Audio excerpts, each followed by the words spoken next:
গুৰুত্বপূৰ্ণ খবৰ বিশ্ব অৰ্থনীতিৰ কাৰণে বৰ্তমান ভাল খবৰ আহিছে সকাহ বুলি ক'ব লাগিব মুকলি হৈছে ষ্ট্ৰেইট অফ হৰমুজ এতিয়াৰে পৰা সকলো জাহাজ যাব পাৰিব সকলো বাণিজ্যিক জাহাজ যাব পাৰিব তাৰ সমান্তৰালকৈ ভাৰতৰ কাৰণেও ভাল খবৰ ডাঙৰ খবৰ কিয়নো খাৰুৱা তেল বা ইন্ধনৰ নাটনি নহয় তাৰ বিপৰীতে আমেৰিকাই কৈছে যে আমি অৱৰোধ অব্যাহত ৰাখিম ষ্ট্ৰেইট অফ হৰমুজত আমেৰিকাই অব্যাহত ৰাখিব অৱৰোধ কিন্তু ইৰানেও মন্তব্য কৰিছে আমি মুকলি কৰিছোঁ ষ্ট্ৰেইট অফ হৰমুজ কিন্তু আমেৰিকাই যদি পুনৰ এনেকুৱা বাধা কৰে তেন্তে ভয়াবহ প্ৰত্যুত্তৰ দিয়া হ'ব আৰু এই সন্দৰ্ভত কি হৈছে লৈ আহিছোঁ সবিশেষ জনাই আছো টাইম 8 ৱাৰ ব্ৰেকিং ডাঙৰ খবৰ ভাৰতৰ লগতে সমগ্ৰ বিশ্বলৈ সকাহ দিলে ইৰানে এটা গুৰুত্বপূৰ্ণ খবৰ আহিছে মধ্যপ্ৰাচ্যৰ পৰা ষ্ট্ৰেইট অফ হৰমুজ সম্পূৰ্ণ মুকলি কৰি দিলে ইৰানে ষ্ট্ৰেইট অফ হৰমুজ বন্ধ কৰি ৰাখিছিল ইৰানে আৰু বৰ্তমান সময়ত মুকলি কৰি দিয়া হৈছে হ্ৰাস পাব পাৰে পেট্ৰল আৰু ডিজেলৰ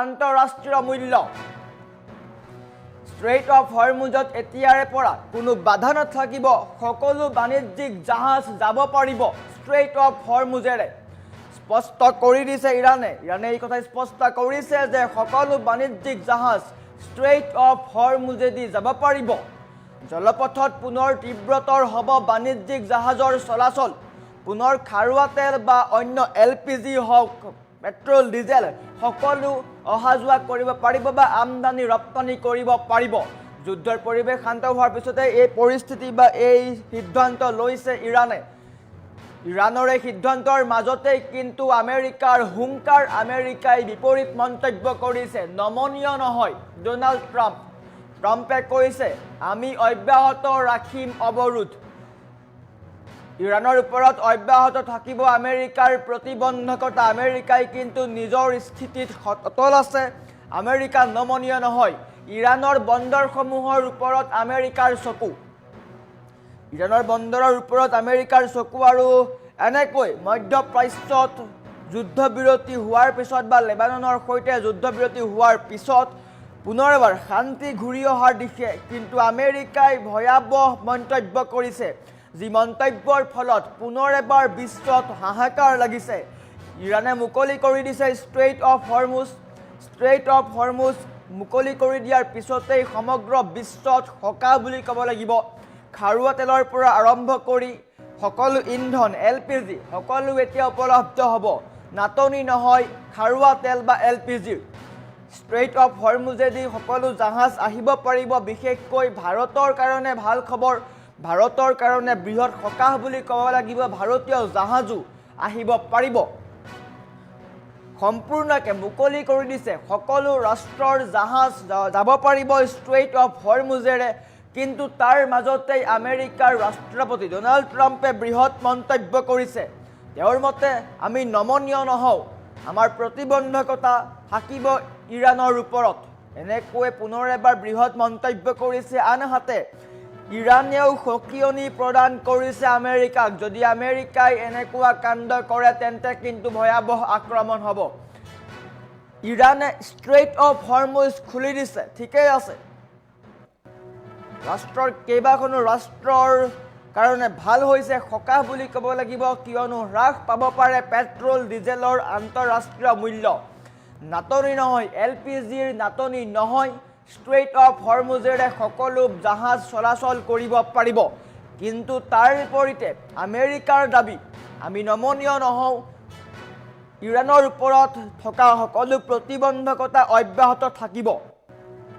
গতিকে ইয়াৰ মাজতে আমেৰিকাই যি মন্তব্য কৰিছে আমেৰিকাৰ মন্তব্যক লৈ চিন্তাত পৰিছে বিশ্ব ইফালে যদি ইৰানে শান্তি চুক্তিৰ পিছত ষ্ট্ৰেইট অফ হৰমুজ মুকলি কৰি দিছে যাৰ ফলত বিশ্বৰ সকলো ৰাষ্ট্ৰই সকাহ পাইছে অৰ্থনীতি ঘূৰি আহিছে নিজৰ স্থিতিলৈ কিয়নো ষ্ট্ৰেইট অফ হৰমুজ বন্ধ কৰি দিয়াৰ পিছৰে পৰা বিভিন্ন ৰাষ্ট্ৰত খাৰুৱা তেলৰ পৰা আৰম্ভ কৰি পেট্ৰল ডিজেল এলপিজি সকলো নাটনি হৈছিল মূল্য বৃদ্ধি হৈছিল আৰু এতিয়া ষ্ট্ৰেইট অফ হৰমুজ মুকলি কৰি দিয়াৰ পিছতেই সকলোৱে সকাহ পাইছে পুনৰ এবাৰ উপলব্ধ হ'ব সকলো ইন্ধন খাৰুৱা তেলৰ পৰা আৰম্ভ কৰি পেট্ৰল ডিজেল এলপিজি সকলো ইন্ধন উপলব্ধ হ'ব আৰু আন্তঃৰাষ্ট্ৰীয় মূল্যও হ্ৰাস পাব পাৰে কিন্তু তাৰ বিপৰীতে আমেৰিকাই মন্তব্য কৰিছে আমি নমনীয় নহওঁ ইৰাণৰ ওপৰত আমাৰ প্ৰতিবন্ধকতা থাকিব। আৰু আমেৰিকাৰ এই মন্তব্যৰ পিছতেই কিন্তু ইৰাণেও উভতি ধৰিছে আমেৰিকাক। আমি ষ্ট্ৰেইট অফ হৰমুজ মুকলি কৰি দিছোঁ, শান্তি চুক্তিৰ পিছত আমি মুকলি কৰি দিছোঁ। লেবাননৰ সৈতে যি চুক্তি হৈছিলে সেই চুক্তিৰ পিছতেই কিন্তু ইৰাণে এনেকুৱা সিদ্ধান্ত গ্ৰহণ কৰে। ষ্ট্ৰেইট অফ হৰমুজ মুকলি কৰি দিছোঁ, কিন্তু আমেৰিকাই যদি এনেকুৱা মন্তব্য কৰি থাকে তেন্তে আমি পুনৰ আক্ৰমণ কৰিম, পুনৰ ভয়াৱহ আক্ৰমণ হ'ব পাৰে। পোনপটীয়াকৈ ইৰাণে কৈছে আমেৰিকাক যে লেবাননৰ সৈতে যুদ্ধবিৰতি সম্পন্ন হোৱাৰ পিছতে আমি ষ্ট্ৰেইট অফ হৰমুজ মুকলি কৰি দিছোঁ। বিশ্বৰ সকলো ৰাষ্ট্ৰই এতিয়া এইফালেৰে বা এই জলপথেৰে বাণিজ্যিক জাহাজ চলাচল কৰিব পাৰিব। আনহাতে ট্ৰাম্পে মন্তব্য কৰিছে, ট্ৰাম্পৰ মন্তব্যৰ বিৰোধ কৰিছে।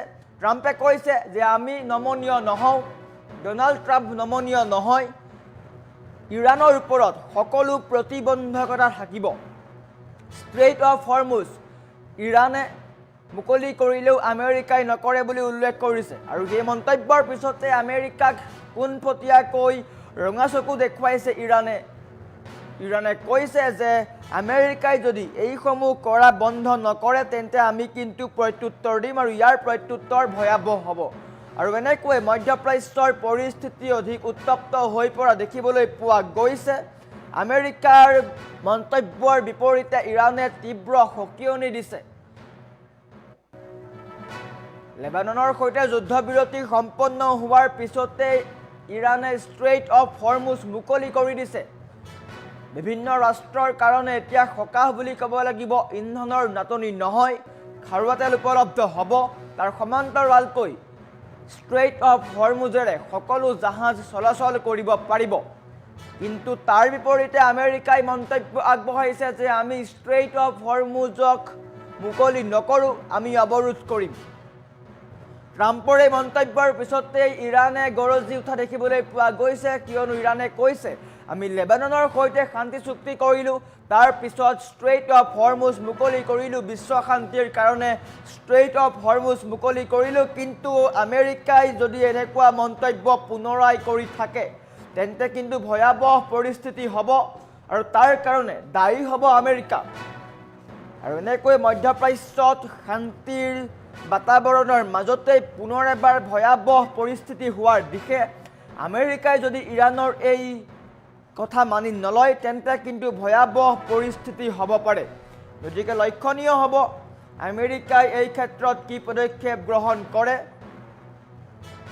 আমেৰিকাই স্পষ্টকৈ উল্লেখ কৰিছে যে আমি ষ্ট্ৰেইট অফ হৰমুজ অব্লক কৰি ৰাখিম, মুকলি কৰি নিদিওঁ। কিন্তু ইৰাণে ইতিমধ্যে ষ্ট্ৰেইট অফ হৰমুজ মুকলি কৰি দিছে। গতিকে লক্ষণীয় হ'ব ইৰাণৰ সৈতে আমেৰিকাই মান্তি হয় নে নহয়। যদি মান্তি নহয় তেন্তে কিন্তু পুনৰ এবাৰ ভয়াৱহ পৰিস্থিতি হ'ব পাৰে। সেই পৰিস্থিতি অত্যন্ত ভয়াৱহ হ'ব পাৰে।